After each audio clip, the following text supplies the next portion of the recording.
Dream big, start small, and act now. Namaskar, welcome to Next IS. I hope you are doing well. In this video, we will cover major headlines of the Hindu, Indian Express, and Press Information Bureau. So, without wasting any time, let's start today's discussion. And here, first article focuses upon DeepSeek, which has recently launched AI models that claim to be better than leading US models. It is powered by DeepSeek V3 and it has surpassed ChatGPT to become the top rated free app on Apple's App Store. In the US, it is owned by the Highflyer, which is a Chinese stock trading firm, and its controlling shareholder is Liang Wenfang. And now the success of DeepSeek has raised questions about the billions invested by the US tech companies in AI, and China's recent success is likely to inspire other countries, which can contribute to decentralization of AI development. And here you must know that India has a significant opportunity to become a key player in the next phase of AI innovation, which will focus more on smart design and efficiency rather than scale. With its strong software talent, frugal engineering mindset, and entrepreneurial ecosystem, India is well positioned to leverage this shift. Next article talks about nomadic, semi-nomadic, and denotified tribes. Now let's know more about them. So friends, nomadic communities are those communities that move frequently instead of settling in one place. They are often engaged in traditional occupations like herding, trading, or crafts, and semi-nomadic tribes are partially nomadic and partially settled. They are migrated seasonally but also establishing temporary settlements. On the other hand, denotified tribes were formerly classified as criminal tribes under the Criminal Tribes Act 1871 during British rule.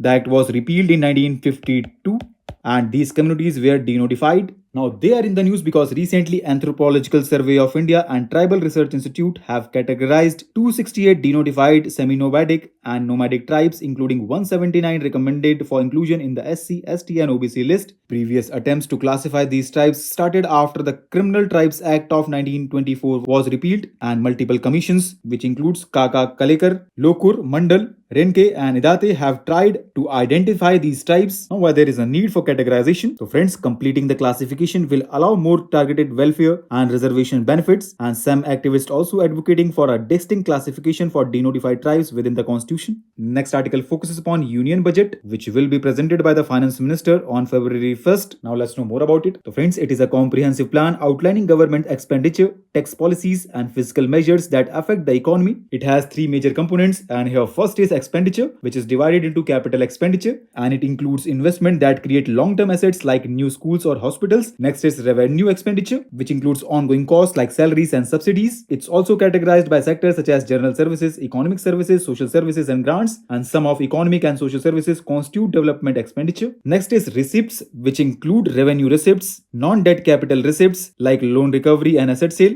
and debt creating capital receipts which add liabilities. And here you must know that fiscal deficit is the gap between total expenditure and non-debt receipts, while the primary deficit excludes interest payments, and the revenue deficit is the difference between fiscal deficit and capital expenditure. And last component of the budget is deficit indicators, which includes fiscal deficit, primary deficit and revenue deficit, which reflect how much the government spends beyond its revenue and how it financed. Talking about the importance of budget, it impacts the economy by affecting aggregate demand. Government spending increase demand, while taxes reduce private income, potentially lowering demand. The budget also influences income distribution, with policies like subsidies benefiting poorer groups and corporate taxes cuts benefiting businesses. And here you must know that India's fiscal policy is guided by rules set by N.K. Singh Committee, which aims to maintain specific targets for debt GDP, fiscal deficit GDP, and revenue deficit GDP ratios. These rules cap government spending even when higher expenditure might be needed to stimulate the economy, potentially reducing fiscal flexibility. Now the researchers from the India have recently published findings on the genetic heritage of the Nicobarese people. The study revealed ancestral links between the Nicobarese and South Asian population. Earlier studies suggested that Nicobarese arrived in Nicobar Islands around 11,000 years ago. However, the new study using DNA mutation analysis places their migration approximately 5,000 years ago. Talking about Andaman and Nicobar Islands, they are located in the Bay of Bengal and they consist of around 836 islands with dense rainforest and diverse flora and fauna. The two island groups are separated by the 150-kilometer wide 10-degree channel, but despite their proximity, the people of these islands, particularly the Nicobarese, have distinct physical features that differ from those of mainland Indians. Next article is related to rare corpse flower, which is named